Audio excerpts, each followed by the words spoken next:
Listo. A ver, permítame compartir. Ok. También las diapositivas ya están cargadas en el Blackboard, por si acaso. Listo. Muy bien. Entonces, ¿logran ver, chicos, las diapositivas? Sí, doctora. Listo, muy bien. Entonces, a ver, lo primero que tenemos que conocer son las pruebas diagnósticas para lo que son las infecciones virales, ¿correcto? Entonces, lo primero, la definición de lo que son virus, vamos a encontrar que son agentes infecciosos muy pequeñitos que podemos encontrarlos desde un tamaño aproximado entre las 20 a 300 nanómetros, y que cuando ustedes vayan a estudiar la parte teórica de lo que son los virus, es importante que el primer esquema que tienen que tener en su cabecita es que nosotros los vamos a diferenciar en virus de tipo ADN y la otra gran clasificación son los virus de tipo RNA. ¿Listo? Además de eso, también se les puede considerar como características importantes para su diferenciación, ver si son monocatenarios o bicatenarios, si son lineales o circulares, si las cadenas que tienen son únicas o segmentadas, ¿correcto? Además de eso, el concepto de virión se refiere a la partícula viral más pequeña que vamos a encontrar. Los virus también en su estructura van a estar compuestos por una capa de proteínas que va a formar lo que es la cápside, la cual se puede disponer ya sea en una forma helicoidal o presentan la formación icosaédrica. Además de eso, lo que es en conjunto el ácido nucleico y la cápside se le considera como la nucleocápside. La otra estructura importante que deben recordar es en relación a la envoltura o la membrana lipídica, la cual los virus pues las van a adquirir de la célula que van a infectar. Este tipo de envoltura pues puede contener lo que son las proteínas M o proteínas de matriz que la vamos a encontrar hacia el lado interno de la envoltura. Y en algunos casos, estas envolturas pues van a presentar una serie de espículas o proyecciones que son de glucoproteínas, las cuales van a intervenir en lo que es la absorción y la penetración. Entonces, como yo les mencioné, acá les he colocado lo que es la clasificación en relación a los virus DNA. Tenemos lo que son los herpes viridae, los hepanaviridae, los adenoviridae, los papoviridae, parvoviridae y poxviridae. ¿Listo? Es algo muy similar a lo que hemos visto en las bacterias, ¿no? Cuando hablamos, por ejemplo, de la especie de los estafilococos, de los estreptococos, igualito pues va a pasar con los virus, ¿no? Entonces, cuando hablemos de los herpes viridae, pues vamos a ver el herpes simple 1, el 2, el herpes viridae el 8, ¿no? Etcétera, etcétera. Entonces, estos virus DNA van a tener como concepto común que son virus de doble cadena, icosaédricos, y que se van a replicar en el núcleo de la célula que van a infectar. Excepto, acá les he colocado una excepción, por ejemplo, en el caso del parvo viridae, que es más bien monocateriano, en el caso del pox viridae, que es más bien es un virus complejo que se va a replicar en el citoplasma, y aquellos que van a tener envoltura, que es importante considerar, son los herpes, los hepana y los poxviridae. En relación a los virus RNA tenemos los togaviridae, coronaviridae, retroviridae, picorna, caliciviridae, filoviridae, reoviridae, los ortomixo y los paramixoviridae, el rhabdoviridae, los bunja y los arenaviridae. Todos estos virus pues van a ser monocaterianos con envoltura helicoidales y con replicación citoplásmica. En el caso del reoviridae es de doble cadena. Los que no tienen envoltura dentro de este grupo son los picorna, los calici y los reoviridae. Los que son icosaédricos son el reo, el picorna, el toga, el flavi y el caliciviridae. Y también tenemos la excepción en cuanto a la replicación a nivel del núcleo, que son el retro y el ortomixoviridae. En cuanto a cómo se replican los virus, vamos a ver que hay esta serie de pasos que van a seguir. Primero la adsorción, en el cual el virus se va a unir a la superficie de la célula que va a infectar. Y esto gracias a lo que son las proteínas de unión al virión, y las proteínas receptoras. Luego tenemos el proceso de penetración donde el virión o la estructura finalmente que va a contener el genoma viral y las polimerasas va a ser transportado a través de la membrana citoplásmica. Y en el caso de la penetración, pues encontramos distintos tipos, ¿no? Lo que es la penetración directa, que es la que va a permitir solamente la entrada del genoma viral, y esto se ha visto principalmente en aquellos virus que no tienen envoltura. La otro tipo de penetración es la endocitosis, que también se da en virus sin envoltura, y esto es porque vamos a ver que están rodeados por una vesícula endosómica, o también conocida como endosoma.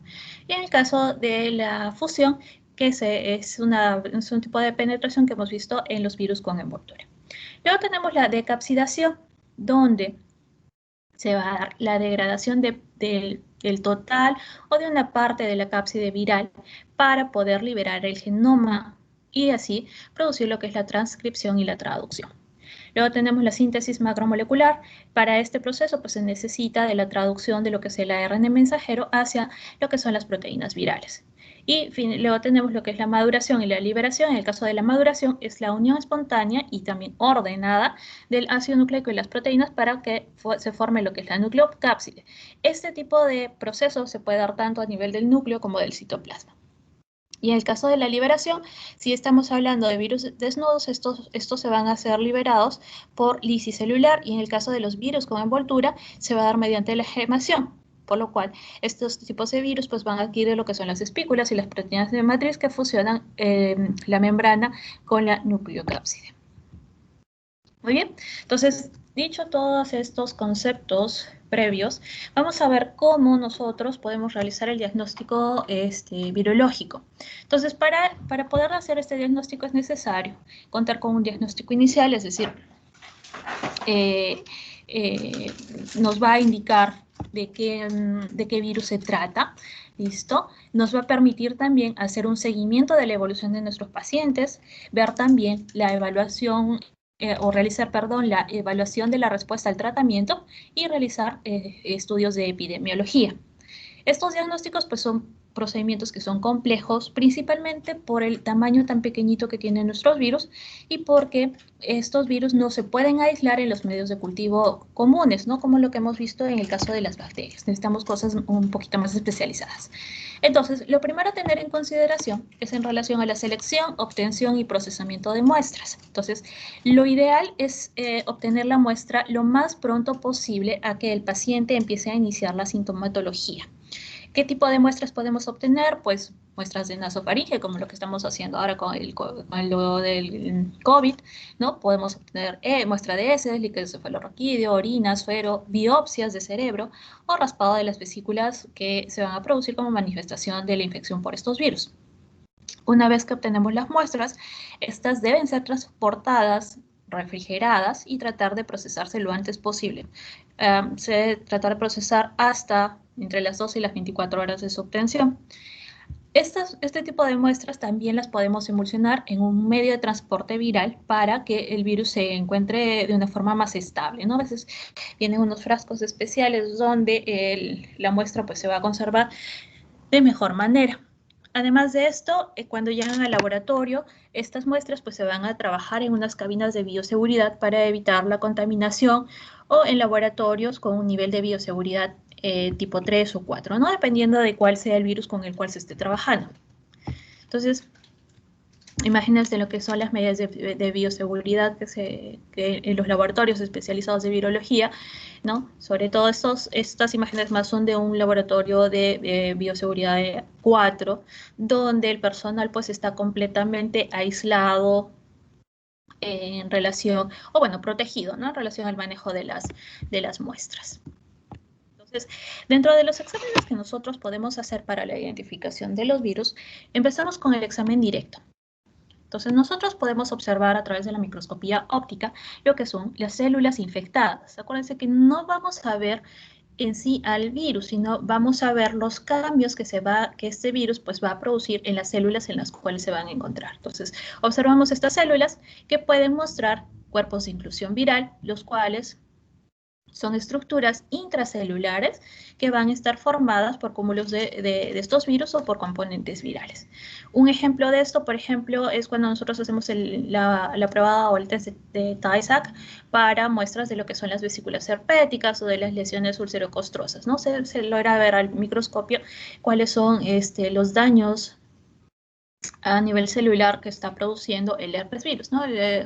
Las múltiples, los cuerpos de inclusión, ¿no? Que es lo que nosotros evaluamos. En el caso de hacer una microscopía electrónica, acá esto lo vamos a utilizar principalmente para ver virus que no crecen fácilmente en los cultivos celulares, como es el caso del virus del sarampión o el JC virus, el virus JC. Este tipo de muestras deben tratarse con anticuerpos, los cuales nos ayudan a que la muestra se aglutine y cause agregación de viriones para facilitar la observación en la microscopía. También podemos utilizar microscopía por fluorescencia, donde también empleamos anticuerpos antivirales, los cuales van a estar marcados con fluorescencia. Y hay dos tipos de métodos. El método directo, en el cual nosotros utilizamos un anticuerpo viral que va a estar marcado con isotiocianato de fluoresceína, el cual va a cubrir la muestra, ¿no? Este tipo de observación pues es mucho más rápido y mucho más específica. En el caso de la inmunofluorescencia indirecta, acá se emplean también anticuerpos antivirales, pero que no tienen marca. Estos se van a añadir a la muestra y luego de eso nosotros le adicionamos lo que es una antiglobulina que va a estar marcada con FTIC, que se va a unir a estos anticuerpos que nosotros hemos colocado en un inicio, ¿no? Este tipo de pruebas, la identificación indirecta, la fluorescencia indirecta es mucho más sensible que la directa, por lo cual nosotros lo vamos a emplear cuando sospechemos de que tenemos una menor cantidad de virus en nuestra muestra. Entonces, acá tenemos lo que es un esquema en relación a las técnicas de inmunofluorescencia directa. Acuérdense que son antígenos marcados con fluoresceina, ¿no? Para cuando se forme el el conjugado anticuerpo monoclonal, pues va a emitir esta fluorescencia y eso es lo que vamos a observar, ¿no? Muy distinto es en la inmunofluorescencia indirecta, donde primero añadimos el anticuerpo y luego vamos a añadir el FITC para que nos dé fluorescencia, ¿no? Entonces vamos a tener el anticuerpo antiglobulina humano conjugado con la fluoresceína, ¿no? Y eso, al momento que nosotros lo miramos al microscopio, pues se va a manifestar en la fluorescencia. Entonces, ¿cómo es que nosotros miramos microscopía por inmunofluorescencia? Estas son, por ejemplo, imágenes que tenemos de una muestra que es positiva para el virus herpes simple 1 y 2, los cuales pues hemos utilizado anticuerpos antiherpes que han sido cultivados en unas células Vero, que son unas células especiales, y vemos la fluorescencia que se va a dar en las inclusiones nucleares y también en el citoplasma de lo que son las células infectadas, ¿no? Las inclusiones nucleares son parte o son características de una infección por herpes simple. Y acá tenemos, por ejemplo, en el caso del virus de la rubiola, también, ¿no? Una inmunofluorescencia donde vamos a ver que esta se va a dar a nivel del citoplasma de las células infectadas, ¿no? Y en el caso de del citoplasma de las células que no están infectadas, pues se van a teñir de un color rojizo, ¿no? Porque también se utiliza otros componentes como es el azul de Evans como un contracolor, es decir, como una especie de control frente a las células que no tienen infección. Entonces, eso es cuando hacemos los métodos de observación, los métodos directos. En el caso de los cultivos, hemos dicho que cultivar un virus pues es un poco difícil y se necesita utilizar ciertas cosas más específicas. Entonces, utilizamos cultivos celulares en el cual estos están constituidos por células vivas que son mantenidas in vitro y que han sido cultivadas en unos frascos, en unos tubos que van a contener unos medios nutritivos líquidos. Estos tipos de cultivos pueden ser cultivos celulares primarios, donde las células que nosotros vamos a utilizar para cultivar son o provienen de lo que es la trituración de órganos, como es el caso de riñón o de pulmones de animales. Este tipo de células, una vez preparadas, se van a introducir en unos frasquitos, en unos tubos con un caldo nutritivo y lo característico de estos medios es de que las células que estamos utilizando no van a multiplicarse, no pueden multiplicarse. En el caso de las líneas celulares, la forma de cómo tenemos las células pues es muy similar a los cultivos primarios, y la diferencia más importante es que este tipo de células que nos sirven para cultivar sí tienen la capacidad de multiplicarse. Y así tenemos, por ejemplo, las líneas celulares continuas, las cuales las células que vamos a emplear se pueden multiplicar indefinidamente, y estas se obtienen de células neoplásicas humanas. En el caso de las líneas celulares semicontinuas, estas solamente se multiplican durante un tiempo limitado, ¿no? Más o menos entre 40 a 50 pases, es lo más que nos va a durar. Y esto se obtiene de lo que son los fibroblastos de pulmón embrionario. En el caso de las líneas celulares, estas ya están confeccionadas, encontramos formas comerciales o también en colecciones como el ATCC. Y el tipo de célula que nosotros vamos a emplear para hacer el cultivo, pues va a depender mucho de qué tipo de virus vamos a analizar, ¿no? Entonces, más o menos, esta es la imagen que nosotros tenemos de los medios de cultivo celular en frasquitos, que vienen de esta forma, porque la mayoría de estos ya pues son preparados comerciales. Y acá les he colocado estos esquemas en relación a algunos cultivos celulares que podemos emplear dependiendo de más o menos cuál es el virus que queremos estudiar, ¿no? Por ejemplo, el RMK, el cual utiliza células de riñón de mono. Acá podemos sembrar, por ejemplo, el virus de la gripe, los enterovirus, el parainfluenza, el virus de la parotiditis, el virus sincitial respiratorio, que es algo muy común, ¿no? Y esto se considera, por ejemplo, son cultivo celular primario. En el caso de las líneas celulares semicontinuas, por ejemplo, el MRC5, que está constituido por fibroblastos de pulmón, acá podemos sembrar lo que es parainfluenza, el herpes, el virus BK, rinovirus, adeno, enterovirus y también el virus sincitial respiratorio, ¿no? Y en las líneas celulares continuas, por ejemplo, el cultivo vero, que viene de riñón de mono verde africano, tenemos para sembrar el herpes, la parotiditis, la rubiola, el parainfluenza humano, ¿no? Y así tenemos varios tipos, ¿no? Por ejemplo, el Eptos, que viene a partir de carcinoma de laringe, ¿no? Igual que el ELA, que es carcinoma cervical humano, donde se siembra lo que es el adeno y el rinovirus. Ahora, ¿para qué usamos los cultivos celulares? O ¿cómo es que debemos usar, los cultivos celulares? Primero que nada, debemos emplear muestras estériles, las cuales se van a inocular directamente a los tubos de cultivo. Pero si es que mi muestra, por ejemplo, viene contaminada con la flora comensal, ¿no? De repente he sacado muestra de faringe o muestra de cervix, lo que fuera. Esta primero debe ser tratada tanto con antibacterianos como antifúngicos antes de inocularla a estos tubos de cultivo. Luego de la inoculación, pues estas muestras deben ser incubadas a una temperatura entre los 35 a 37 grados centígrados por 14 días. Pero no es de que las deje 14 días y no me percate de cuál es la evolución. Se tiene que ser muy cuidadoso porque en las primeras 24 horas estos medios deben estar estáticos y luego se van a colocar en un tambor giratorio, lo cual ayuda a que se propaguen los viriones. Entonces, nosotros debemos estar chequeando estos cultivos con el microscopio óptico a las 24, a las 48 y a las 72 horas.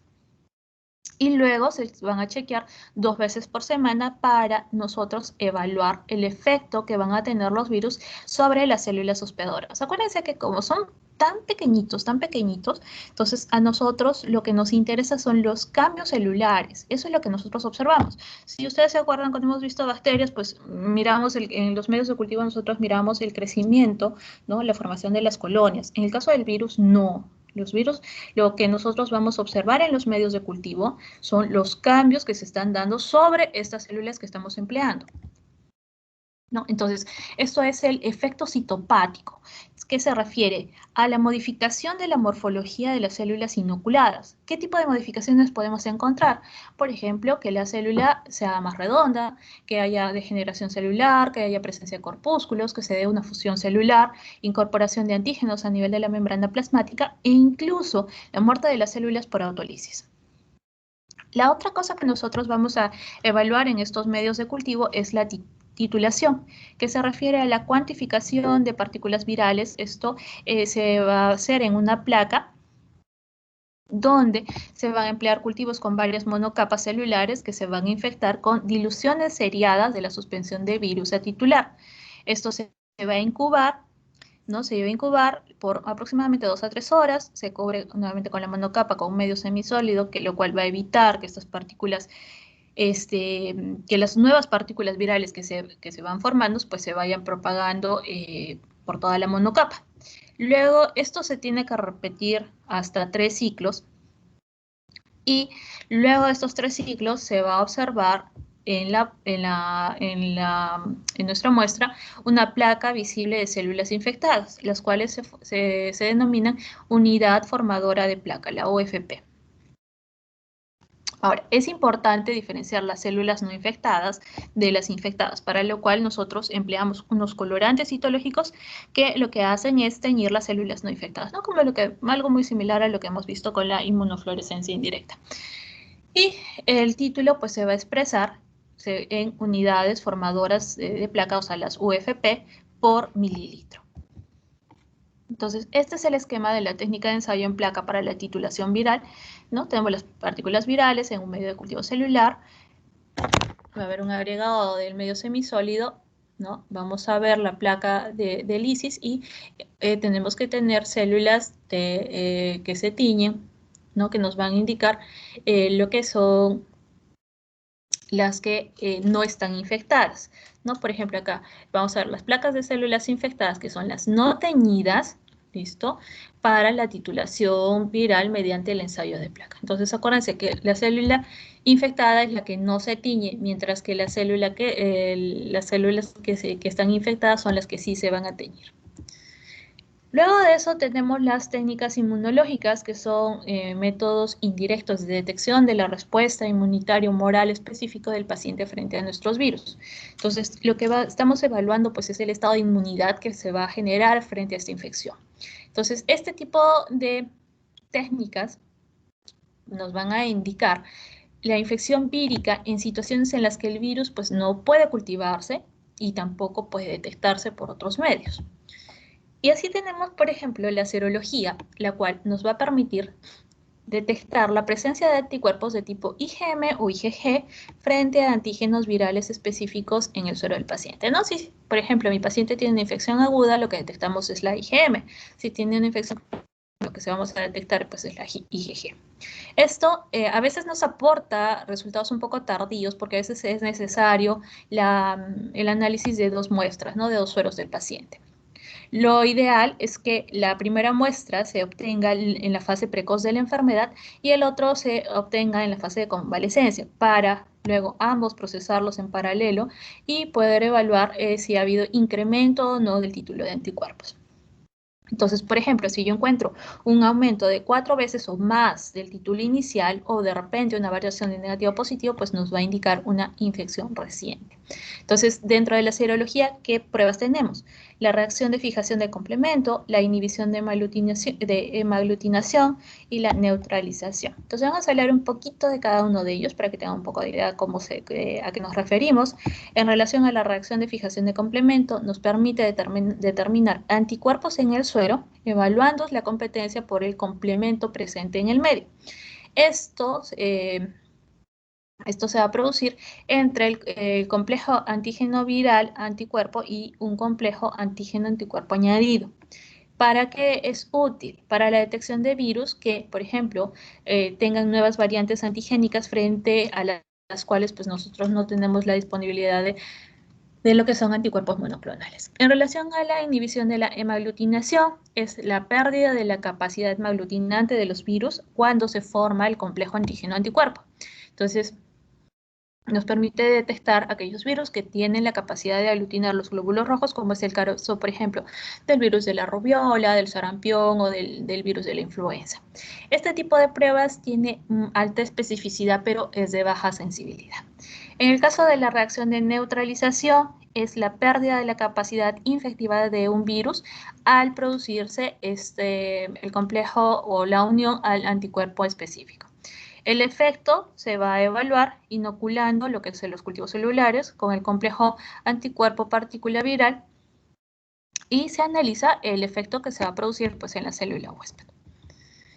tenemos, después de la serología, tenemos el ensayo inmunoabsorbente ligado a enzimas, más conocido como ELISA, que es una prueba que muchas veces la asociamos, por ejemplo, solamente para el diagnóstico de VIH, bueno, por lo menos la población en general, y acá hay que ser muy claros que la prueba de ELISA pues, no es específica para VIH, sino para la detección de muchísimas otras infecciones.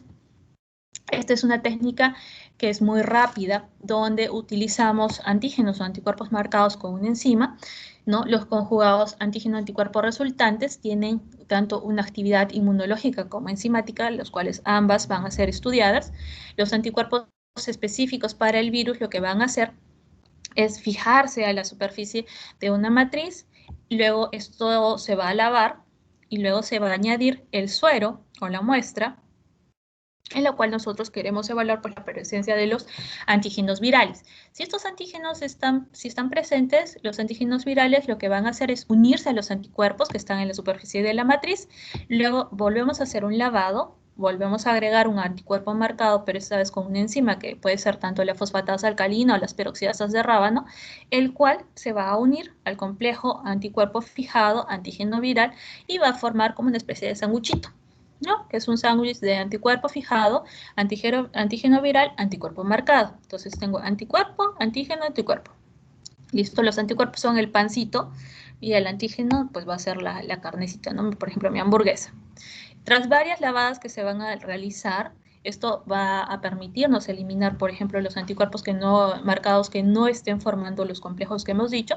Luego de eso vamos a añadir el sustrato de la enzima, lo cual va a ser modificada, y se va a generar un compuesto coloreado. Entonces, vamos a ver que para cuantificar la cantidad de antígenos que tenemos en nuestra muestra, pues vamos a medir la absorbancia en longitud de onda.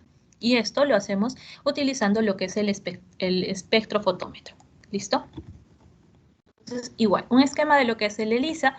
Entonces tenemos primero el anticuerpo específico, luego en el paso 2 se le agrega el antígeno viral, en el paso 3 vamos a tener el anticuerpo específico que va a estar marcado con la enzima, y en el paso 4 pues vamos a añadir el sustrato de la enzima, ¿no?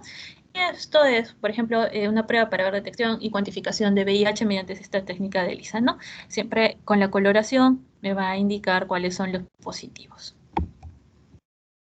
Luego tenemos la inmunocromatografía, que es una técnica cualitativa para la detección de antígenos.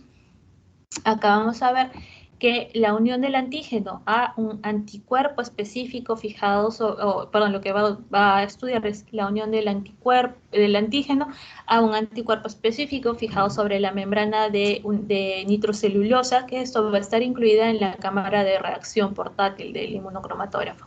La muestra va a migrar por capilaridad sobre esta membrana, en la que se encuentran fijados los anticuerpos antivirales específicos, y la presencia de estos antígenos virales en la muestra pues se va a unir a lo que son los anticuerpos, y esto se va a detectar por la aparición de las bandas de color oscuro que se van a mostrar. Esta prueba pues presenta además una zona de control en la que debe de siempre estar apareciendo una banda coloreada, ¿no? Eso me va a indicar que la prueba pues no está sirviendo, ¿no? Que no tiene ningún error. Y esto pues utilizamos como control del buen estado, ¿no? Y del desarrollo de la prueba. Cuando utilizamos inmunocromatografía, por ejemplo, para hacer pruebas de detección de VIH, de herpesvirus, del virus sensitivo respiratorio, de adenovirus, etcétera, etcétera. Muchos virus a analizar. Son muy similares, por ejemplo, a lo que, bueno, no son similares, son las pruebas que a veces utilizamos para la detección de lo que es lo que es el VIH, el COVID también me parece que tenemos pruebas de detección, estas pruebas de detección rápida, ¿no? Entonces, por ejemplo, acá tenemos que un resultado positivo con estas dos flechitas, la C es de control y esta es el indicador de la muestra que nosotros vamos a analizar. Acá nosotros colocamos el suero del paciente que va a ingresar por capilaridad a la membrana de nitrocelulosa que se encuentra dentro de esta placa, ¿no? Y de acuerdo a la reacción antígeno-anticuerpo, pues nos va a dar esta marca coloreada, ¿no? Esta banda oscura, ¿no? Igualmente acá, por ejemplo, una prueba para detección del virus del herpes, donde la primera raya se refiere al control y esta otra raya que se refiere a la presencia de los antígenos, la formación del antígeno anticuerpo frente al herpes de nuestro paciente, ¿no? Entonces, si es que, por ejemplo, yo tengo la raya presente acá y acá, en donde indica la C de control, no aparece la línea, simplemente esta prueba no sirve. Algo está pasando, ha venido fallada, entonces no la puede emplear. Lo importante es fijarnos cuando que la línea del control pues marque, ¿no? Luego tenemos lo que es el Western blot o inmunoelectrotransferencia, el cual va a detectar anticuerpos antivirales en el suero del paciente. Esta es una prueba de confirmación, ¿listo? Y para el caso del VIH es la prueba o el gold estándar. ¿Esto qué quiere decir? Si yo tengo un paciente con sospecha de VIH, a veces lo primero que le mandamos a realizar es la prueba de ELISA, ¿correcto? Pero la prueba que me va a confirmar que el paciente efectivamente está infectado con el virus es el Western blot, ¿ok? Eso es lo mandatorio. Entonces, este tipo de prueba también emplea una membrana de nitrocelulosa a la cual se han fijado proteínas virales. En este caso, se requiere de la purificación de las partículas virales. Se va a separar en función a lo que es el peso molecular por electroforesis en un gel de acrilamina y la transferencia de las bandas de las proteínas a la membrana de nitrocelulosa. Entonces, los sueros lo que se hace es que se van a incubar con la membrana, con el fin de que si hay presencia de anticuerpos antivirales en el suero de mi paciente, estos se van a unir a las proteínas virales fijadas que se encuentran en esta membrana de nitrocelulosa. ¿Listo? La determinación de la presencia de estos anticuerpos se realiza de forma indirecta porque lo añadimos anticuerpos antiinmunoglobulinas que están marcados con una enzima. Luego de eso se añade un sustrato cromógeno de la enzima para darle color que se va a producir pues, color cuando haya esta reacción. Entonces, la presencia de las bandas coloreadas en nuestra membrana de nitrocelulosa nos va a confirmar la presencia de anticuerpos específicos en el suero del paciente, ¿no? Entonces, igual, ¿no? Tenemos acá el esquema de lo que sería el Western blot, primero la purificación de las proteínas virales, estos van a estar adheridas a la membrana de nitrocelulosa, ¿no? Y que por electroforesis en el gel de acrilamina se van a ir separando de acuerdo al peso molecular, ¿no? Entonces va a haber una transferencia luego de proteínas a la membrana de nitrocelulosa con la incubación del suero sanguíneo y la detección finalmente de los antígenos antivirales cuando adicionamos el anticuerpo antiinmunoglobulinas que están marcados con la enzima. Muy bien. Luego tenemos las técnicas de biología molecular, las cuales nos ayudan a detectar o analizar la presencia de material genético, como es el ADN o el ARN viral, ¿no? Estas son técnicas de gran sensibilidad, gran especificidad y de mucha reproducibilidad. No nos va a evaluar la viabilidad ni la capacidad de infecciosa del virus. Y así tenemos, por ejemplo, lo que es la prueba de la reacción en cadena de la polimerasa o el PCR, la cual nos sirve para detectar o diagnosticar el virus ARN, donde la reacción de amplificación tiene que ir precedida de una transcripción reversa para transformar este virus ARN en un virus ADN. También nos permite detectar cualitativamente, pero no nos permite hacer una detección cuantitativa. Y esto cuando nosotros requerimos más bien de hacer una determinación cuantitativa, podemos realizar un PCR anidado, ¿no? Lo cual le va a dar mayor sensibilidad. En relación al PCR en tiempo real, o es el PCR cuantitativo, este nos permite un análisis cuantitativo del ADN, el cual va a ser amplificado. Este tipo de pruebas lo que emplea son sondas marcadas con fluorescencia que permite, pues, emitir la fluorescencia a medida de que se produce la amplificación, por lo cual no se requiere de un análisis posterior de los amplicones que vamos a obtener.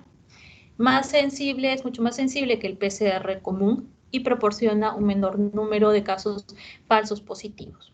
Nos permite además también hacer un análisis simultáneo de diferentes virus o diferentes subtipos de un mismo virus.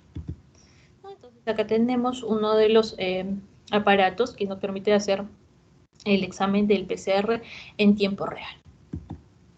Luego tenemos el PCR acoplado a enzima inmunoensayo, que vamos a ver que la reacción inicial del PCR seguida de una hibridación de los amplicones con zonas marcadas de antígeno.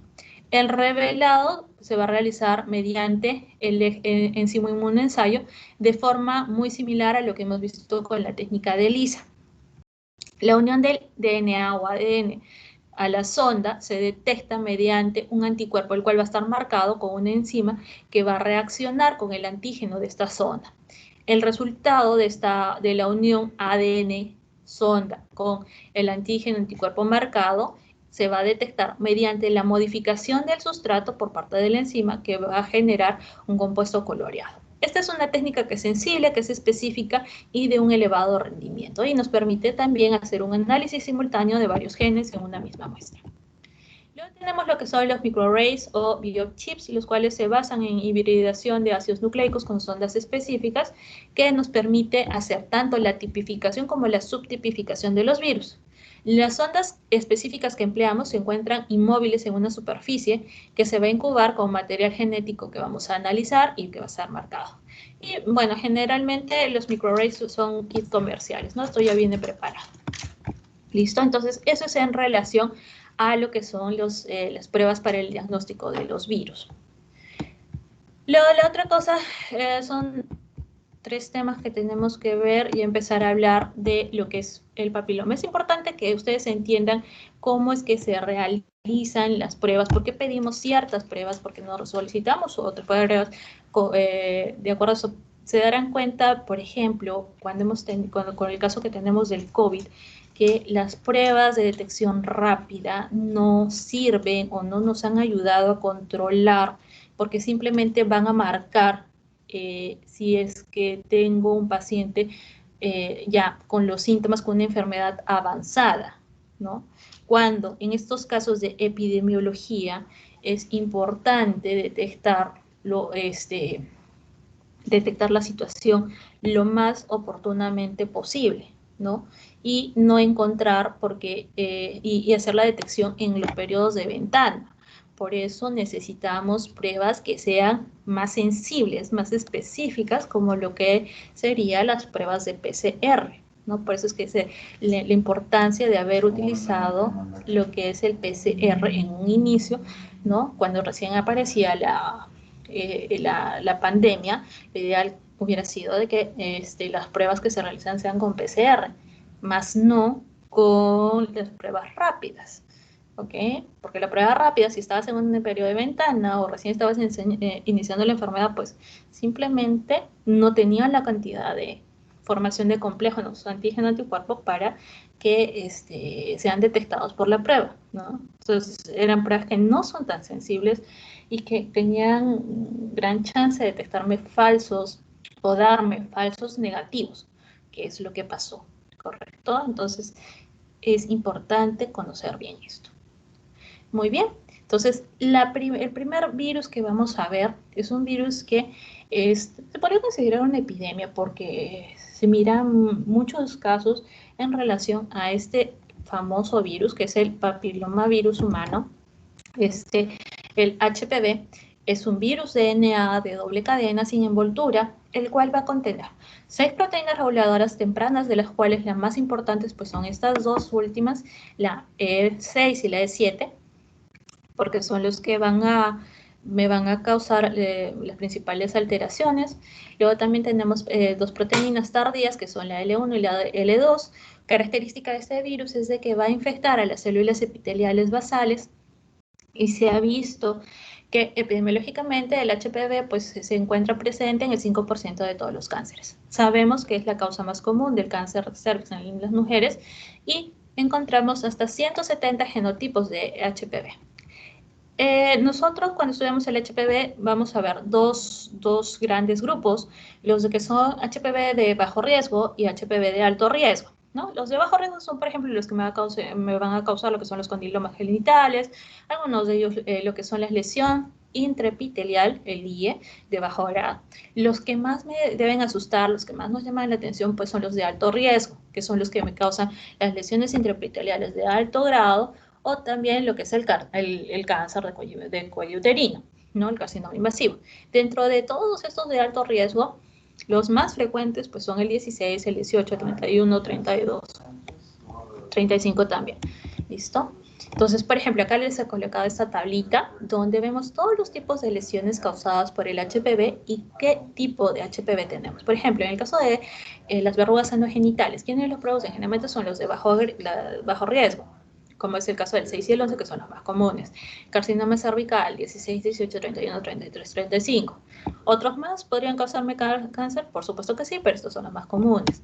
Neoplasia intraepitelial cervical o lesión intraepitelial cervical, no LILI o el NIC anteriormente llamado, el 16, 18, 31, las hiperplasias por el 13, 32, verrugas, por ejemplo, orales, el 11 y el 6. O sea, generalmente las verrugas van más en relación a los de bajo riesgo.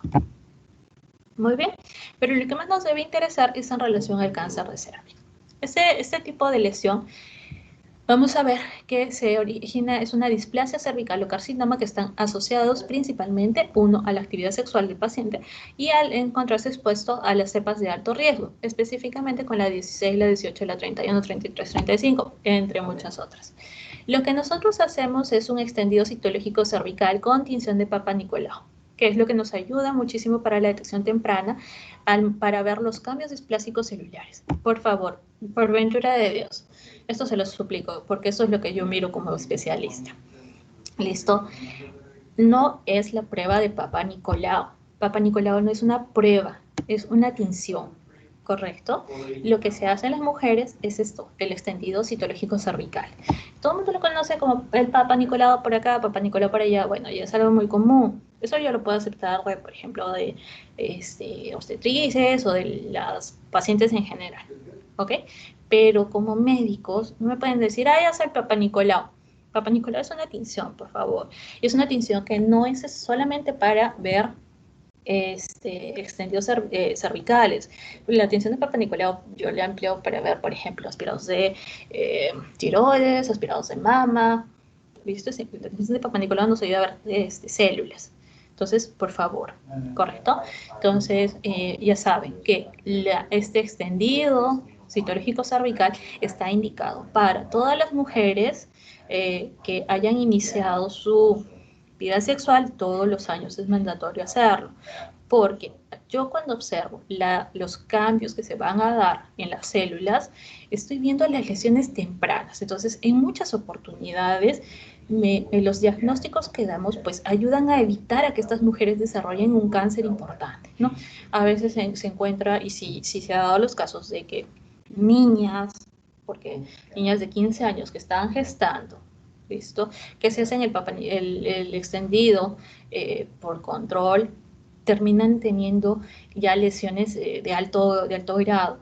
Entonces, esto nos ayuda mucho a ver qué es lo que está pasando con la exposición, o qué cepas también nosotros tenemos en nuestro medio, cuál va a ser nuestra incidencia de los casos de cáncer de cervix en nuestra región. ¿Listo? Entonces, ¿a qué es importante considerar como factores de riesgo el número de parejas sexuales y la edad del primer coito? Obviamente, mientras más temprano inicien la vida sexual, pues más tiempo van a estar predispuestas a haber estado en contacto con este virus. Acuérdense, este virus muchas veces lo tiene el varón sin ninguna manifestación, lo transmite a la mujer y es la mujer quien desarrolla pues las lesiones. ¿Listo? Y en caso pues del número de parejas sexuales, obviamente uno se acuesta con uno y se está acostando con el pasado de esa persona, ¿no? Entonces, por ejemplo, en el Perú, la edad aproximadamente de inicio de relaciones sexuales es alrededor de los 11, 12 años, ¿listo? Y si no me equivoco, esto debe, en los siguientes años seguro que va a ir bajando o se va a ir manteniendo, ¿no? Entonces, las niñas van a empezar a veces a mostrar estas lesiones a muy temprana edad. ¿Listo? Entonces, los cambios displásicos que nosotros vamos a encontrar es, primero, el término displasia se refiere a una anormalidad tanto en el desarrollo como en el crecimiento celular, ¿no? Son alteraciones que nosotros consideramos como premalignas. Y en nuestra clasificación, nosotros tenemos los LIES intraepiteliales, perdón, lesión intraepitelial escamosa de alto y de bajo grado, ¿no? El IE, que antes era conocido como el NIC, neoplasia intraepitelial cervical. Eso ha bajado. Antes nosotros manejamos lo que era NIC 1, NIC 2, NIC 3, ahora es simplemente el IE de alto o de bajo grado. Y en lo que va en nuestros informes, utilizamos el sistema Bethesda, que es una clasificación que se emplea a nivel mundial, ¿no? Que nos ayuda a que todos los informes pues, puedan ser comprendidos en cualquier parte del mundo por toda la población médica. Entonces, por ejemplo, lo que era el NIC 1 ahora entra dentro de lo que es la clasificación del IE de bajo grado, ¿no? Donde esta displasia es una displasia leve que simplemente abarca 1/3 del epitelio. Ahorita les voy a explicar cómo es esto. En el caso del NIC 2 y NIC 3 ya son considerados de alto grado, ¿no? Son lo que es una displasia moderada o severa. Una displasia moderada, que es la que me va a afectar los 2/3 del epitelio escamoso, mientras que la displasia severa pues abarca todo el grosor del epitelio y además podemos encontrar carcinoma in situ. Entonces, ¿cuáles son los cambios que nosotros vamos a ver? Acordándonos un poquito de nuestra histología a nivel dorsal-cervix, lo que nosotros encontramos del exocervix, ¿no? Es esto, un epitelio escamoso, ¿no? Poliestratificado. Entonces, cuando ingresan las partículas virales, estas van a tener predilección por afectarme la capa basal. Entonces, los cambios empiezan acá.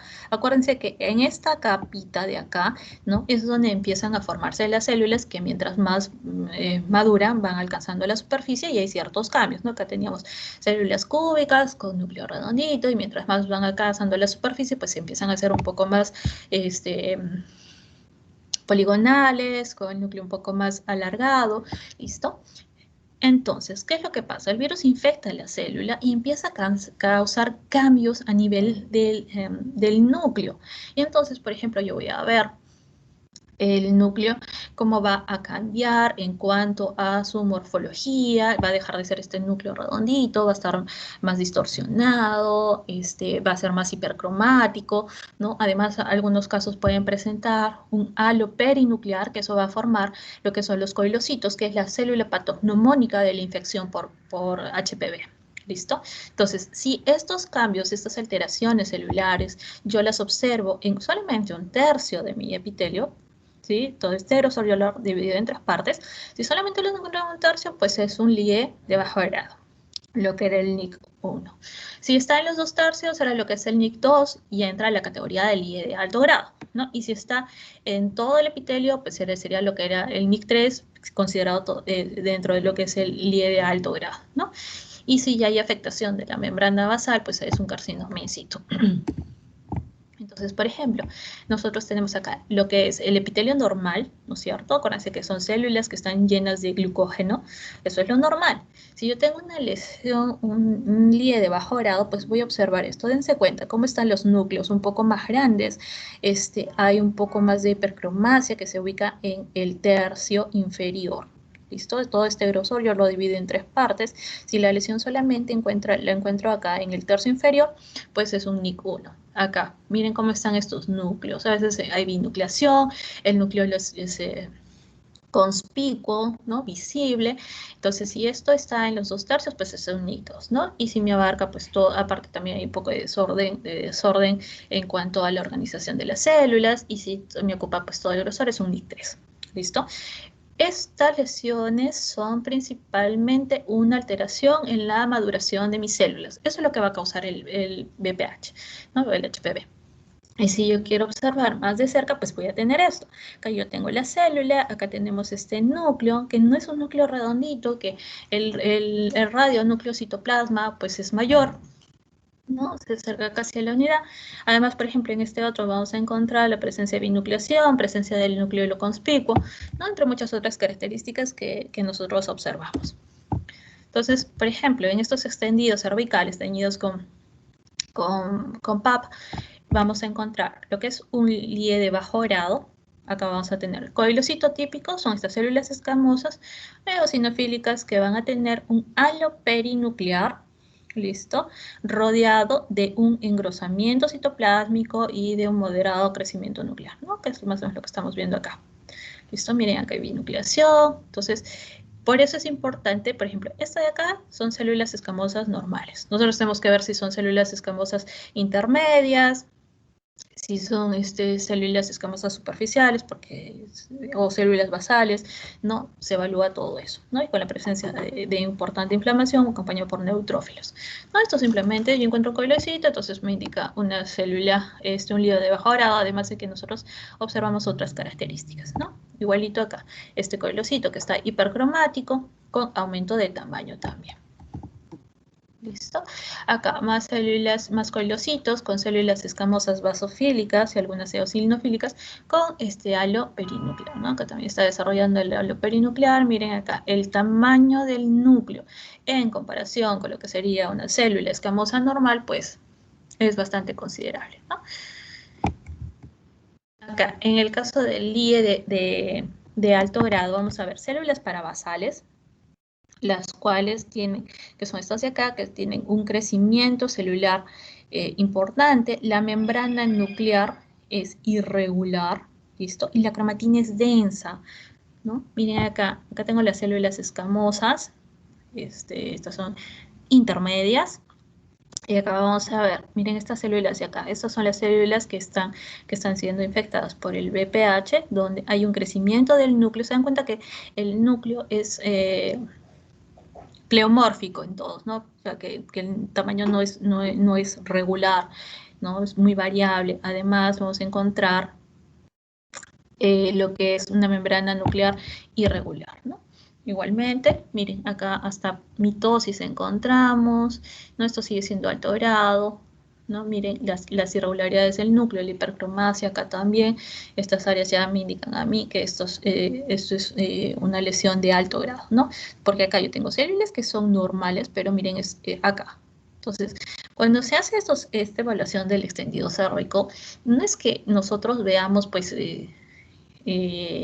todo, ¿no? Sino célula por célula tenemos que buscar. Y a la primera celulita que me muestre pues una indicación de que algo está pasando, algo malo está pasando, pues ya se da el reporte de que si pertenece o no. ¿Listo? Entonces, el diagnóstico para el VPH es a través de este extendido citológico cervical. Y para poder obtener la muestra se utilizan hisopos de algodón, se puede utilizar espátulas que pueden ser de madera, de plástico, los cuales van a tener una superficie rugosa que fija las células y un extremo agudo, que se asegura que hayan ingresado al endocervix, porque en el caso del cuello uterino, para este extendido tenemos que sacar muestras del exocervix y muestras del endocervix. Para eso es lo ideal. ¿Listo? También existen los cepillos cervicales y cepillos citológicos. En el caso del cepillo cervical, vamos a ver que pueden ser de plástico de distintas longitudes, un extremo que es mucho más corto para lo que es el exocervix y un poco más largo para lo que es el endocervix. Y en el caso del cepillo citológico, el cytobrush, es una punta en forma de cono que se va a introducir al cuello uterino, ¿no? Entonces acá, por ejemplo, tenemos esta que es la espátula de Slane, que es de madera, lo que es el cytobrush, que es este cepillito en forma de cono que nos permite tanto obtener muestras del endocervix como del exocervix, lo que es el cervibrush, que es el cepillito cervical. Hay un aro de platino. Esto es lo que más común a veces se cuenta con las espátulas de madera, ¿no? Esto es para el exocervix y esto es para extender. Y obviamente el hisopo de algodón, que solo encontramos en todas las postas médicas. Entonces, nosotros lo que necesitamos observar son muestras tanto del exocervix como del endocervix. A veces simplemente mandan muestras del exocervix. Bueno, nosotros igualito podemos hacer el diagnóstico con el exocervix. Pero si a veces me mandan solamente muestras de endocervix, ahí sí nosotros lo consideramos una muestra insatisfactoria, ¿no? Y una vez que obtenemos, esto se mete el cepillo, se gira 360 grados, con mucha delicadeza, obviamente, ¿no? Porque es algo que incomoda, pero es necesario. Y luego se hace la extensión. Uno extiende en la laminita y la va a fijar, que ya sea con alcohol al 96 grados, o si no con laca.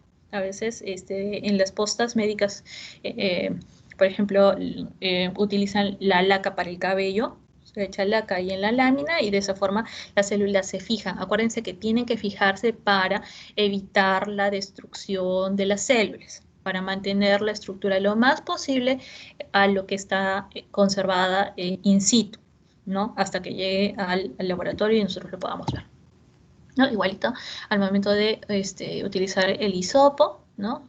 Se saca muestra del exocervix, se saca muestra del endocervix y se va a extender en la laminita.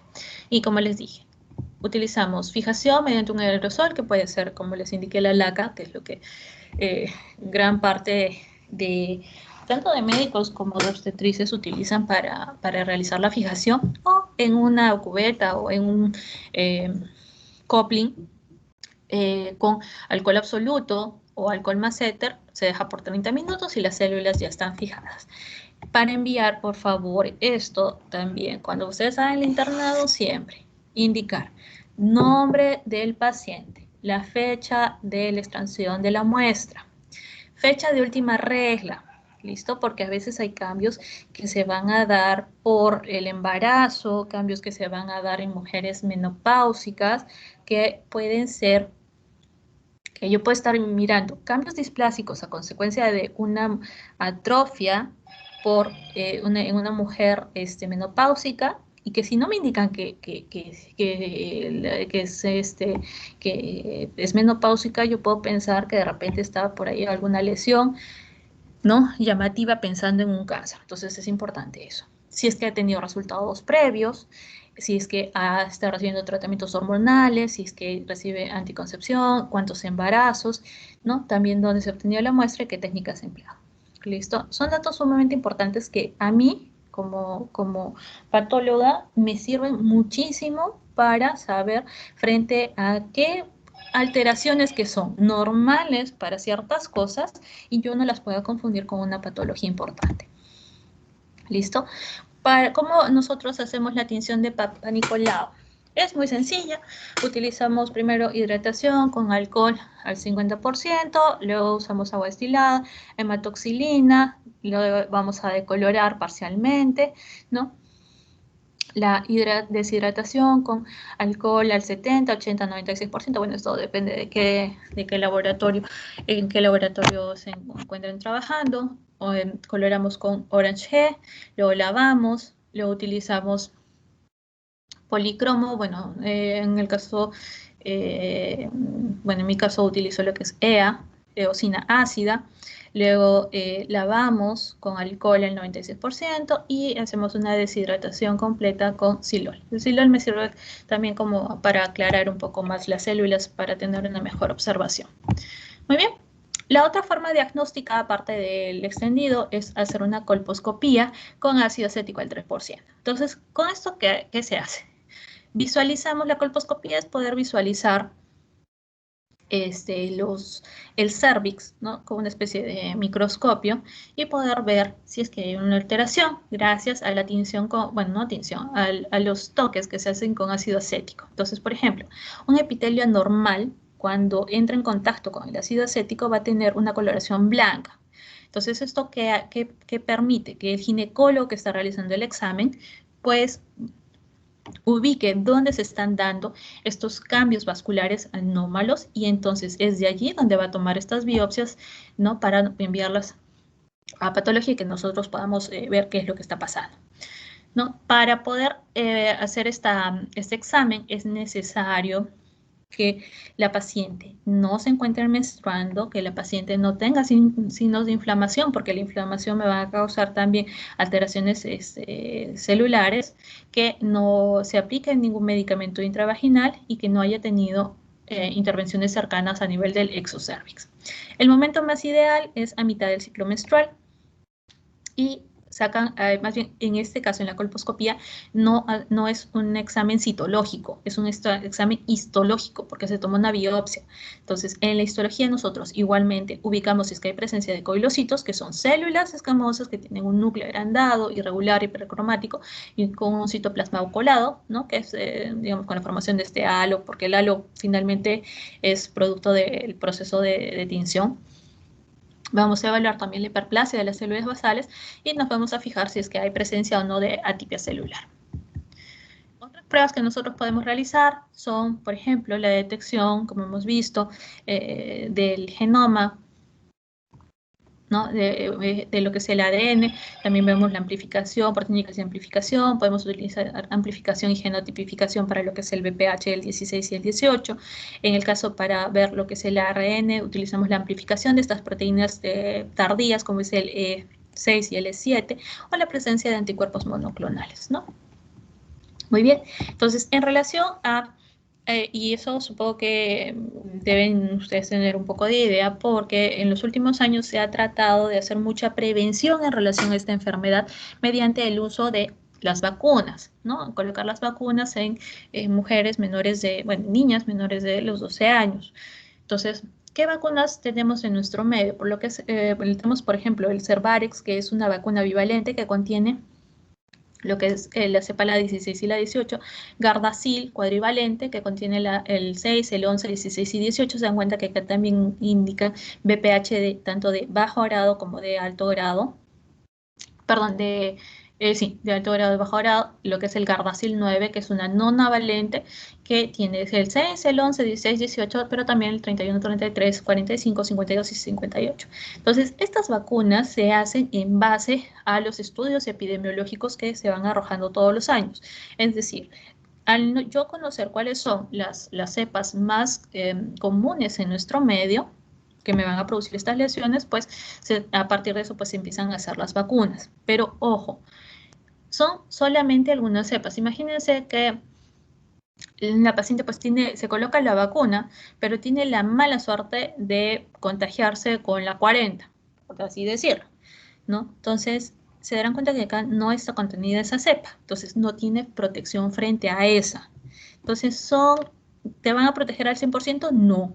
Todo depende de frente a qué cepa uno se vaya a exponer. ¿Listo? La otra cosa, estas vacunas, algunos ginecólogos a veces las consideran también como tratamiento, pero la verdad es de que por su composición no son tratamiento, son profilaxis, porque una vez que ya estás contaminado con este virus, que ya se causaron todas las lesiones, pues simplemente esto no va a regresionar por más de que yo me ponga la vacuna, ¿listo? Es algo con lo cual he discutido en algunas oportunidades con los ginecólogos para que traten de comprender un poco por qué lado estamos viendo lo que es la profilaxis.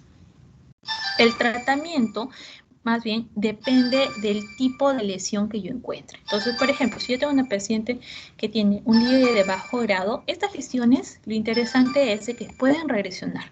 ¿Listo? Entonces, por eso es la importancia de hacer estos extendidos, que las mujeres se los hagan todos los años. ¿Listo? Porque si yo encuentro este líder de bajo grado, la lesión regresiona y el tratamiento es pues sumamente sencillo. Se utiliza el ácido salicílico que empleamos para hacer la colposcopía o el ácido láctico, ¿no? Y con eso regresiona. Podemos utilizar el butaldehido al 5% o 5-fluorouracilo. ¿Listo? Entonces, simplemente se hacen las tinturas y la lesión regresiona. Obviamente que hay que hacer controles, ¿no? Para ver si es que funcionaba en el tratamiento.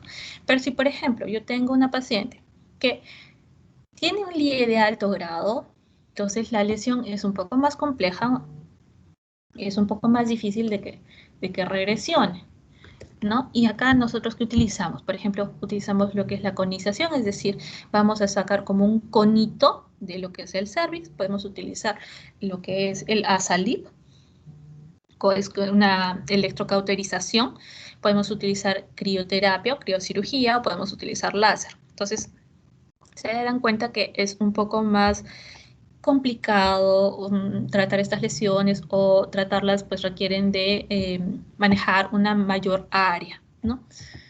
Las razones por las cuales continúa la infección de HPV a nivel mundial es porque hay una limitación en relación al acceso de las vacunas. Solamente 76 países se cuenta con esto, pero como todo lo que está pasando también con el COVID, es que obviamente países que tienen más acceso o mejor sistema de salud, pues la población tiene mayor disponibilidad de las vacunas, mientras que países en vías de desarrollo o países tercermundistas, pues es un poco más difícil que accedan a la vacuna, y por desgracia, pues son los que mayor incidencia van a tener de este tipo de lesiones. Además de eso, porque hay una limitada protección cruzada, como les dije, no hay una vacuna para todos los tipos de HPV, ¿no? Que van a causar el 30% de los cánceres cervicales. La más grande es la nonavalente. Además de eso, como les mencioné, las vacunas son profilácticas, no tienen beneficio terapéutico. La terapia, el tratamiento se basa en otras técnicas. Otra cosa importante es el costo y el requerimiento de la cadena fría, ¿no? Que lo mismo que estamos padeciendo con la vacuna del COVID, dependiendo de qué vacuna vamos a usar, es necesario mantener la cadena fría. Y el costo, bueno, en los últimos años, el costo ya es un poco más accesible, si no me equivoco, ¿no? Pero depende mucho del sistema de salud, ¿no? Y debido al largo tiempo recorrido para el desarrollo de lesiones precancerosas, es que, por ejemplo, si es que la mujer no tiene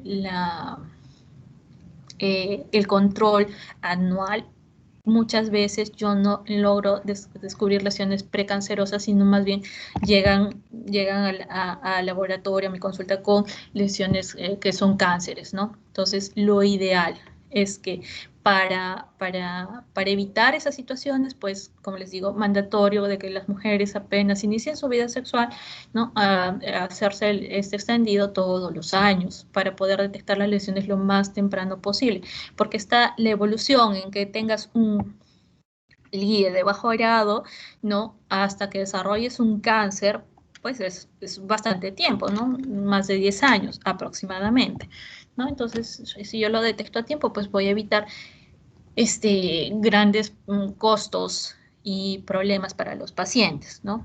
Porque muchas veces, si llegan a tener pues una lesión cancerosa, los procedimientos son distintos, ¿no? Hacer histerectomía o histerosalpingoforectomía, aplicar quimio, radio, dependiendo de cuánto esté abarcando esta lesión. ¿Listo? Muy bien. Y para terminar, vamos a ver rapidito lo que es la hepatitis. ¿Listo? Pero no todos los tipos de hepatitis, sino la hepatitis B. Entonces, cuando hablamos de lo que es la hepatitis, nosotros conocemos que tenemos la hepatitis A, la B, la C, la D, hay otras también, ¿no? Pero, por favor, cuando estudien hepatitis, importante, no todos vienen de una misma familia. Por ejemplo, la hepatitis A viene de lo que son los Picornaviridae. ¿Listo? Que son virus RNA desnudos y cuya transmisión es fecal-oral y que lo diagnosticamos haciendo la serología para la IgM.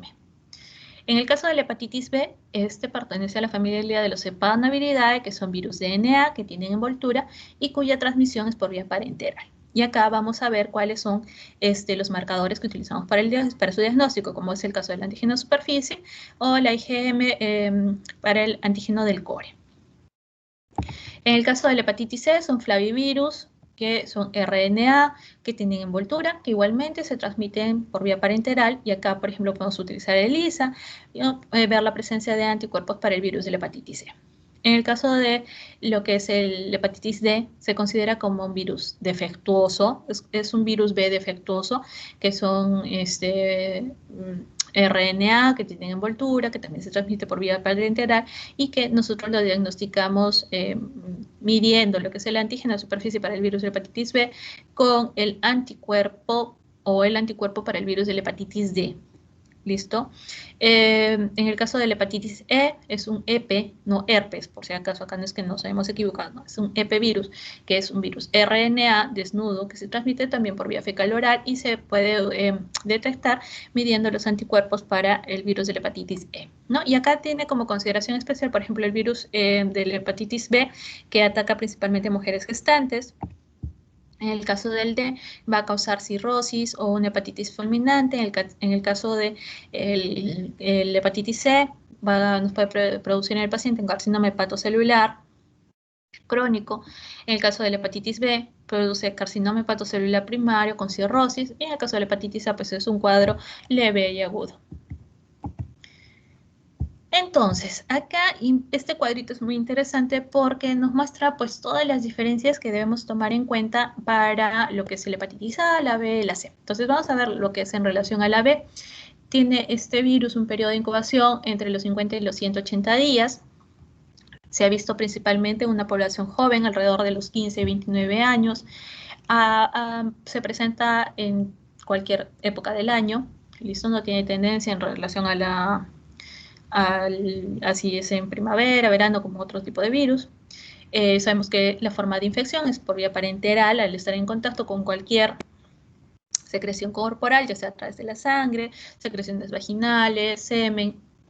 En el caso de cuánto tiempo puede estar el virus en la sangre, por ejemplo, en meses hasta años, no lo encontramos ni en las heces ni en la orina, pero sí se encuentra presente en el semen, ¿no? Y en la saliva a veces también en menor cantidad.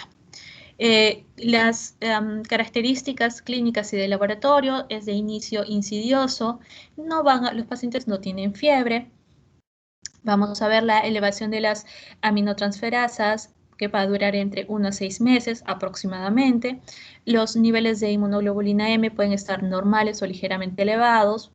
Complicaciones que va a llevar a la cronicidad entre el 5 al 10% de los casos, si es que hay una afectación en neonatos hasta un 95% de los casos, y la tasa de mortalidad es menos del 2%, ¿no? En la actualidad.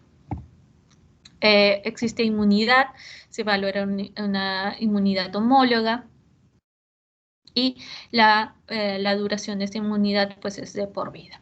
En el caso del uso de la inmunoglobulina intramuscular, esta previene la ictericia solo si esta inmunoglobulina es lo suficientemente potente contra este virus de la hepatitis B.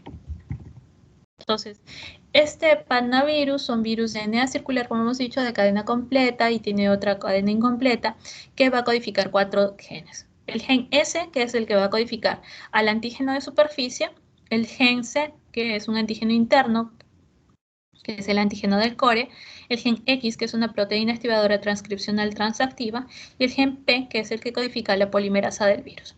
En la nucleocápside se va a copiar la cadena de RNA para producir el DNA negativo, y va a utilizar también lo que es la transcriptasa inversa durante la replicación. Entonces, ¿qué es lo que va a pasar? ¿Cómo se replica este virus? Acá tenemos nuestro virus de la hepatitis B, que va a penetrar a la célula que va a infectar, va a liberar todo lo que es el core o el núcleo viral, donde está el material genético, ¿no? Y en el núcleo se va a dar la transcripción, ¿no? Se transcribe, va a salir, se va a dar la translación, ¿no? Interviene acá lo que es la transcriptasa reversa para formar, pues, terminar de formar esta doble cadena de DNA, una positiva y una negativa, y en el citoplasma termina de hacerse el ensamblaje y luego ya sale el virus de la hepatitis B, ¿no? Para seguir infectando otras células.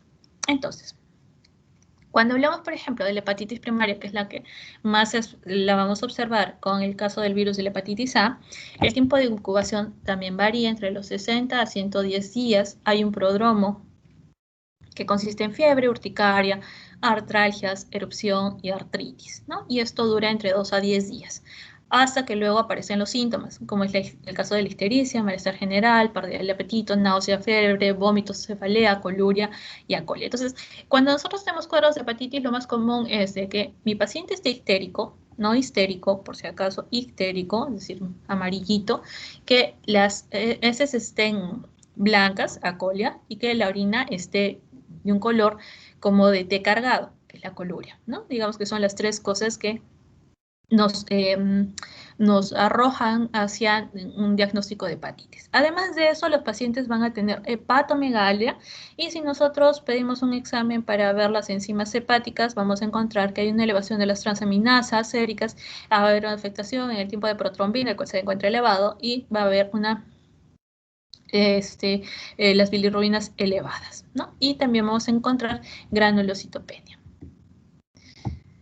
Entonces, por ejemplo, acá nosotros tenemos una muestra de orina, color normal, ¿no? Pero esto es la presencia de bilirrubina en la orina, ¿no? Que le va a dar ese color de como de té cargado, ¿no? Y cuando nosotros vemos las conjuntivas, vamos a encontrar la ictericia. No es que toda la piel, no es que esté amarillo todo el paciente. Muchas veces simplemente en las conjuntivas encontramos la presencia de ictericia por los depósitos de bilirrubina que se van a dar en las conjuntivas.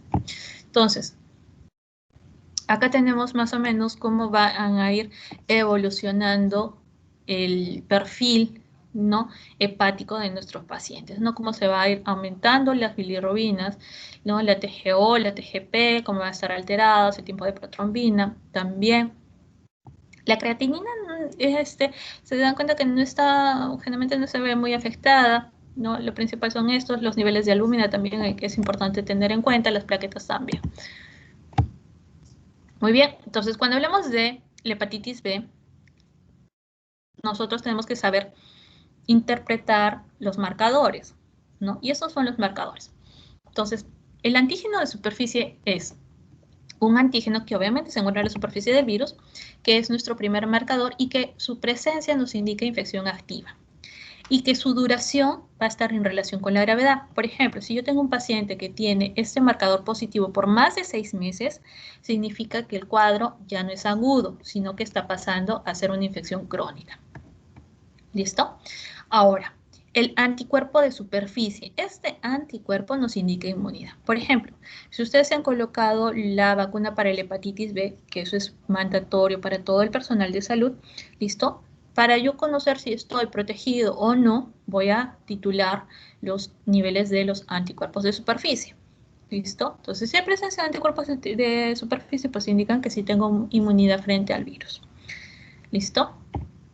Luego tenemos el antígeno del core, que es un antígeno que está asociado al core, al núcleo del virus. El anticuerpo del core, que es positivo en la fase de ventana. Y la presencia de lo que es la IgM para este anticuerpo del core nos indica también que el paciente se encuentra en una infección reciente. El antígeno de la envoltura, que es el que aparece después y desaparece antes que el antígeno de superficie. Y nos indica que hay una infección activa, que hay presencia de viriones en la sangre y este marcador pues es un importante indicador de transmisibilidad, ¿no? Si se encuentra positivo, pues mi paciente pues es altamente infeccioso. En cambio, el anticuerpo de envoltura es el que va a aparecer semanas o meses después que el antígeno de envoltura. Y una vez que aparece, pues nos indica de que el paciente tiene baja infectividad o baja posibilidad de transmisión del virus. La polimerasa del DNA que va a aparecer en la etapa tardía del periodo de incubación y desaparece cuando se inicia la enfermedad hepática. Y en el caso del periodo de ventana, se denomina este periodo entre el fin de la detección del antígeno de superficie y el inicio de la detección del anticuerpo de superficie, ¿no? Entonces, este periodo hay que tenerlo muy en cuenta, ¿no? Sobre todo, acá lo que nos va a ser útil para saber que el paciente está en este periodo es la medición de los anticuerpos del core. Y entonces, por ejemplo, en una infección aguda, ¿qué marcadores o qué marcadores va a tener mi paciente? El antígeno de superficie, el antígeno de envoltura, el DNA, ¿no? Así como el anticuerpo de core, IgM, y el resto pues va a ser negativo. En el periodo de ventana, ¿cuál es el que más nos interesa? El anticuerpo de core, el anticuerpo de envoltura, que van a salir positivos. Que el paciente tiene una primoinfección, anticuerpo del core, anticuerpo de envoltura y el anticuerpo de superficie. Inmunización, solamente tiene que estar presente el anticuerpo de superficie. Infección crónica, hemos dicho el antígeno de superficie por más de 6 meses, ¿no? Igualmente positivo el antígeno de envoltura y el DNA, positivo el anticuerpo del core, IgG, puede o no estar marcando lo que es el anticuerpo de envoltura. ¿Listo? Entonces, uno juega con cada uno de estos marcadores para poder indicar si mi paciente tiene infección aguda, tiene infección crónica, está en periodo de ventana o está simplemente inmunizado, ¿no? Entonces, igualmente, acá tenemos más o menos en meses después de la exposición, cuáles son los marcadores que vamos a encontrar, ¿no? ¿Cuáles son los primeros que aparecen? El antígeno de envoltura, el antígeno de superficie, que es el que más tiempo va a durar, ¿no? Mientras se presentan los síntomas, ¿no? Y luego viene el periodo de ventana. En el caso de una hepatitis crónica, esta puede ser persistente, puede ser activa. En el caso de la persistente, no tienen síntomas clínicos, solamente muestra presencia del antígeno de superficie en sangre con elevación de transaminasas y bilirrubinas. Cuando es una hepatitis crónica activa, ¿qué significa? Que el paciente tiene un daño hepático continuo con degeneración, lo cual va a terminar en cirrosis y o en carcinoma hepatocelular. Acá el paciente tiene niveles altos de lo que son las transaminasas, las bilirrubinas y las gamma globulinas, y los niveles bajos de albúmina y el TP prolongado. Entonces, por ejemplo, a este tipo de pacientes, si le hacen una biopsia hepática, vamos a encontrar que la porta hay inflamación periportal, que hay formación de tabiques fibróticos con áreas de necrosis hepática, bueno, y otras cosas más que nosotros consideramos para indicar si es que hay cirrosis o si es que hay una hepatitis crónica o lo que fuera. ¿No? Igualmente, en este caso de hepatitis crónica, el marcador del antígeno de superficie, más de 6 meses, ese es el tiempo que nos va a indicar que ya pasó a la cronicidad. Si mi paciente tiene este marcador positivo por más de 6 meses, pues lamentablemente está yendo a hacer una hepatitis crónica y con mayor riesgo de desarrollar un carcinoma hepatocelular. ¿Listo? Tratamiento. En el caso de la hepatitis B, lo importante es detectar la lesión a tiempo, poder diagnosticar exactamente el nivel de lesión histológica, bueno, nivel de lesión a nivel hepática que se está produciendo para empezar a controlar la serie de síntomas y signos que se van a dar. ¿Listo? A veces la lesión es tal que llegan a ser insuficiencia hepática sin llegar a ser, por ejemplo, un carcinoma hepatocelular, hablando de una cirrosis, de repente es necesario un trasplante hepático, por ejemplo, listo. Y simplemente es controlar la afectación hepática. En el caso de la prevención, como se trata de un virus que se transmite por vía parenteral, entonces acá tengo que tener cuidado con los tamizajes para la sangre que se emplea al momento de hacer las transfusiones sanguíneas, ¿no? Siempre cuando se hace transfusión sanguínea se hace tamizaje para hepatitis B, para VIH, que son, digamos, las dos más comunes. Bueno, para coronavirus se está haciendo también para transfusión. ¿Listo? Entonces, eso es importante. En el caso de contacto sexual, siempre utilizar preservativo para evitar la exposición al virus. Esa es la mejor prevención. En este caso, en el hepatitis B, no es una transmisión fecal-oral. Entonces, no es de que si yo le doy la mano a los pacientes con hepatitis B, me voy a contaminar si comparto el vaso. No. La hepatitis A sí se transmite de esa forma, pero la hepatitis B no. El otro grupo con el cual se debe de tener mucho cuidado es con los pacientes que se encuentran en hemodiálisis, ¿no? Entonces, en el caso de los servicios de hemodiálisis, ellos hacen una selección de pacientes con hepatitis B y otros que no han tenido hepatitis B para evitar continuar con la transmisión. ¿Listo? Y en el caso de los accidentes laborales, que eso es muy frecuente para nosotros, sobre todo cuando estamos en el internado, en la residencia, a veces ustedes van a entrar a sala y por ahí se pueden pinchar, ¿no? Se pueden cortar con algún instrumento que esté contaminado con sangre de un paciente que de repente tiene hepatitis. Entonces, ¿cuál es la mejor prevención para esto? 1, que tengan la vacuna de la hepatitis B al día. Ya saben, son 3 dosis, que se coloca uno al mes 0, la primera dosis, al mes la segunda, y la tercera se coloca, si no me equivoco, a los 3 meses, me parece. Y hay un refuerzo, ¿no?, que se debe colocar cada 10 años. Entonces, ustedes, por ejemplo, si se han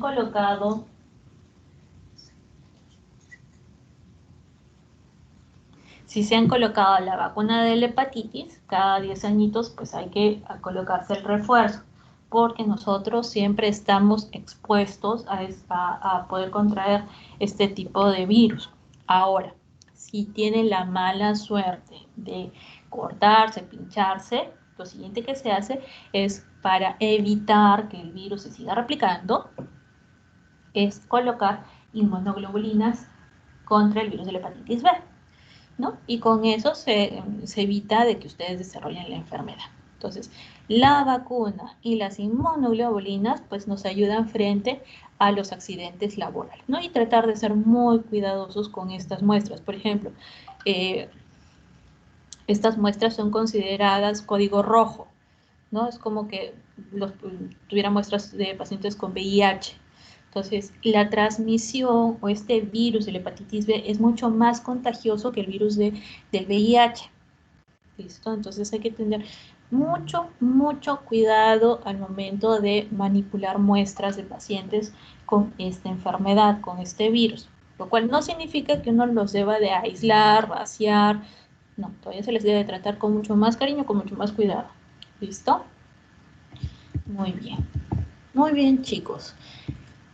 Entonces, esos son los temas que teníamos que ver el día de hoy.